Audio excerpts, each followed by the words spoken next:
ঢাকার ব্যস্ত শহরে যেখানে পুরনো ইটের দেয়াল আর কাঁচের ঝলমলে আকাশচুম্বী অট্টালিকা একে অপরের সাথে কাঁধে কাঁধ মিলিয়ে দাঁড়িয়ে আছে, সেখানে খান পরিবার নতুন করে জীবন শুরু করার স্বপ্ন দেখছিল।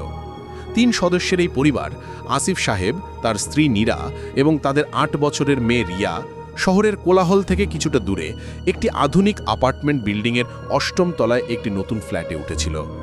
ফ্ল্যাটটি সুন্দর ছিল, বড় বড় জানালা দিয়ে শহরের এক ঝলমলে দৃশ্য দেখা যেত, কিন্তু এর পেছনে লুকিয়ে ছিল এক অশুভ রহস্য, যা তাদের অজান্তেই তাদের জীবনের সবচেয়ে ভয়ঙ্কর অভিজ্ঞতার জন্ম দেবে।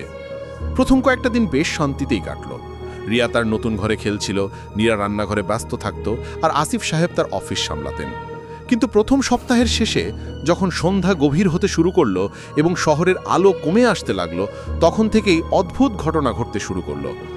পাশের ফ্ল্যাট, যা দীর্ঘকাল ধরে খালি পড়েছিল বলে তাদের জানানো হয়েছিল, সেখান থেকে মাঝে মধ্যে আওয়াজ ভেসে আসত। প্রথমে আসিফ সাহেব ভেবেছিলেন হয়তো উপরের তলা থেকে আসছে, অথবা পুরনো বিল্ডিংয়ের স্বাভাবিক শব্দ, কিন্তু শব্দগুলো ক্রমশ স্পষ্ট হতে লাগলো। শিশুদের চাপা হাসির শব্দ, ফিসফিস করে কথা বলার আওয়াজ, কখনো কখনো কোনো ভারী জিনিস টেনে নিয়ে যাওয়ার মতো শব্দ। নীরা প্রথমে এগুলোকে পাত্তা দিত না, কিন্তু একদিন রাতে রিয়া ঘুমানোর সময় পাশের ফ্ল্যাট থেকে ভেসে আসা একটি করুণ কান্নার শব্দ শুনে ভয়ে কেঁপে উঠল। মা, ওটা কে কাঁদছে? রিয়া ভয়ে নীরার হাত চেপে ধরল। নীরা রিয়াকে শান্ত করার চেষ্টা করল। কিছু না মা, হয়তো বিড়াল কাঁদছে। কিন্তু তার নিজের মনেও এক অজানা ভয় বাসা বাঁধতে শুরু করল। আসিফ সাহেব বিষয়টা নিয়ে বেশ চিন্তিত ছিলেন। তিনি ম্যানেজারের সঙ্গে কথা বললেন, কিন্তু ম্যানেজার দৃঢ়ভাবে জানালেন যে পাশের ফ্ল্যাটটি গত 5 বছর ধরে খালি পড়ে আছে এবং কোনো রক্ষণাবেক্ষণের কাজও চলছে না। আসিফ সাহেব এরপর থেকে রাতে জেগে থাকতে শুরু করলেন শব্দের উৎস খুঁজে বের করার জন্য। একদিন গভীর রাতে আসিফ সাহেব ড্রয়িং রুমের জানালা দিয়ে বাইরের দিকে তাকিয়েছিলেন। হঠাৎ তার চোখ পড়ল পাশের ফ্ল্যাটের জানালার দিকে। আবছা আলোয় তিনি দেখলেন একটি ছায়া, যা দ্রুত জানালার সামনে দিয়ে সরে গেল। ছায়াটি মানুষের মতোই ছিল, কিন্তু এতটাই দ্রুত যে স্পষ্ট করে কিছু বোঝা গেল না। তার বুক ধড়ফড় করে উঠল। তিনি দ্রুত পাশের ফ্ল্যাটের দরজার দিকে গেলেন, কান পেতে শুনলেন। কোনো শব্দ নেই, শুধু নিজের হৃৎপিণ্ডের দ্রুত স্পন্দন। নীরা এবং আসিফ দুজনেই এবং নিশ্চিত হলেন যে কিছু একটা অস্বাভাবিক ঘটছে। তারা পাশের ফ্ল্যাট থেকে আসা শব্দগুলোকে আর উপেক্ষা করতে পারছিলেন না। রিয়া স্কুলের কথা বলা বন্ধ করে দিয়েছিল, রাতে ঘুমোতো না এবং প্রায়শই আতঙ্কে চিৎকার করে উঠত। তার মনে হয়েছিল যেন কেউ তাকে দেখছে, তার দিকে তাকিয়ে হাসছে।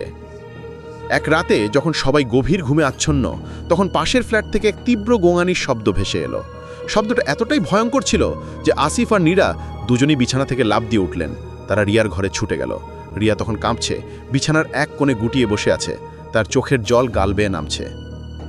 বাবা, ওরা আমাকে ডাকছে, ওরা বলছে খেলতে, রিয়া ফিসফিস করে বলল।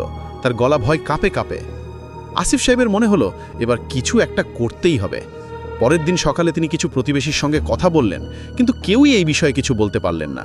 বরং একজন বৃদ্ধা প্রতিবেশী জানালেন যে ওই ফ্ল্যাটে একসময় একটি ছোট্ট পরিবার থাকত, কিন্তু তারা একদিন হঠাৎ করে নিখোঁজ হয়ে যায়। কেউ তাদের আর দেখেনি, তাদের নিখোঁজ হওয়ার কারণও কেউ জানে না। আসিফ সাহেব আর অপেক্ষা করতে পারলেন না। তিনি স্থানীয় পুলিশের সাহায্য চাইলেন। পুলিশ এসে ফ্ল্যাটটি পরীক্ষা করতে রাজি হলো। আসিফ সাহেব, নীরা এবং পুলিশ অফিসাররা পাশের ফ্ল্যাটের দরজার সামনে দাঁড়ালেন। একটা অদ্ভুত ঠান্ডা বাতাস বইতে শুরু করলো, যেন দরজা খোলার আগেই অদৃশ্য কিছু তাদের স্বাগত জানাতে প্রস্তুত। তালা ভাঙা হলো। দরজা খুলতেই একটা পচা গন্ধ তাদের নাকে এসে লাগলো। ফ্ল্যাটের ভেতরটা ছিল অন্ধকারাচ্ছন্ন এবং স্যাঁতস্যাঁতে। দেয়ালে মাকড়সার জাল, আসবাবপত্র ধুলোর আস্তরণে ঢাকা। কিন্তু ভেতরে পা রাখা মাত্রই তার এক অদ্ভুত অনুভূতি অনুভব করলেন। মনে হলো যেন অদৃশ্য অসংখ্য চোখ তাদের দিকে তাকিয়ে আছে। তারা অনুভব করলেন এই ফ্ল্যাটটি শুধু একটি অট্টালিকা নয়, এটি একটি অশরীরী কারাগার, যেখানে কিছু আত্মা চিরকালের জন্য আটকা পড়েছে। তারা সেই রাতেই ফ্ল্যাট ছেড়ে চলে গেলেন।